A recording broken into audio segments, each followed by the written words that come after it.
may kuhala ka pa dyan, ha? Alam mo, Kaya partner, naman pala. Papamahal na nga ako sa kanila. Ah. O, ikaw ano? Oy, teka. Oh. May nakilala akong Pinoy. Success story parts. Ano siya? Hairdresser siya. Ano, bakuwala? Ah, Hindi nga, bakuwala. Si Bajun Malonzo. Ay. Pantakin mo nag-umpisa sa Bakit? garahe lang daw.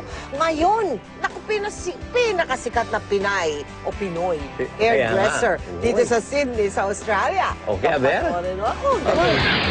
The land of dreams and promises. Yan ang aking nakita sa aking paglalakad dito sa Sydney, Australia. Maraming Pinoy ang dumayo at naging matagumpay sa bahagi ng mundong ito. Pero ang Pinoy na ipinakikilala ko sa inyo, maihahalin tulad sa isang telenovela ang buhay. Tara, at ating siyang kilalanin. Aba, ngayon po katabi ko ang isa sa pinaka-successful na hairdresser na Pinoy dito sa Sydney. Wala pong iba kundi si Bajun Malonzo. Bajun, welcome sa Mel and Joey. Ano yung nag-udyok sa'yo para, alam mo na, mga ibang bansa? Nung mga early 80s, nag-apprentice po ako with Bujilayo, Bujiwara. Isa rin po akong sa mga senior hairdresser ni June Encarnacion. Nung time na nag-erap yung mga pinatubo, ayun lalo yung nagpabilis ng desisyon ko na to subukan na lang sa ibang lugar. Pero nang dumating sa Australia, kinailangan muling magsimula sa umpisa si Bajun. When I came here, mga over 10 years na rin akong nag-hairdresser sa atin, but they still require me to parang refresher lang. Paano ka nag-umpisa? Sa garahe lang po ng kuya ko. And then wala pa akong kotse. So kung ano yung aking maleta from the Philippines, yung po ang nilagyan ko ng curlers, gamot pang kulot, ititrain ko yon. Para talagang telenovela, dinatnan ako ng ulan. Magkahalo yung ulan at iyak.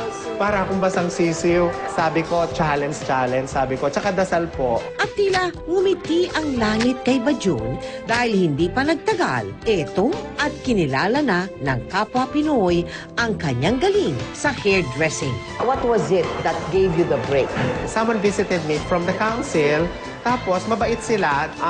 Pwede ka maggupit dito and everything, but make sure, yun na nga po yung safetyness ng client. Sabi ng brother ko, if you're going to improve the garage, why not proper na lang lugar? Ang salon na dati-rati sa garahe lang dinadayo, ngayon ay isa ng box office salon sa loob ng Westfield Mount Druitt Shopping Center at sa Westfield Parramatta Mall. Sanay ka na ba sa bagong sado mo sa buhay? I really work hard and because I love my profession, nagiging maganda po siguro yung resulta. Everything follows. Tunay na kapag may tiyaga, may nilaga. Isang magandang kapalaran ang tunay na naghihintay sa Land Down Under. Happy anniversary sa Mel and Joey. And hi sa family ko, Pangilinan and Napalanga. So, Hi! Kamusta na kayo lahat? Dyan, nandito ako sa Australia, nandito ako sa Mel and Joey. Kamusta ka na kayo? Mel and Joey, happy 6th anniversary. Binabati ko yung mga kamag-anak namin dyan sa Philippines, especially sa Mungkal family at Chin family. Sa Cavite, hello.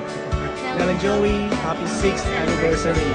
Hello, Philippines! Hello, Mel and Joey. Mel and Joey, happy anniversary. Happy anniversary, Mel and Joey. Binabati namin mga relatives namin sa Manila, mga Joseph family and Belardo family. Thank you. Hello sa family namin sa Philippines. Hi! Miss you. Mel and Joey, happy 6th anniversary. Hello, ate. My dear sisters and my dear brother. Big Six Trivia number 5. Ang shoreline ng Australia ay may 60,000 kilometers ang haba. Walang aktibong bulkan sa buong kontinente.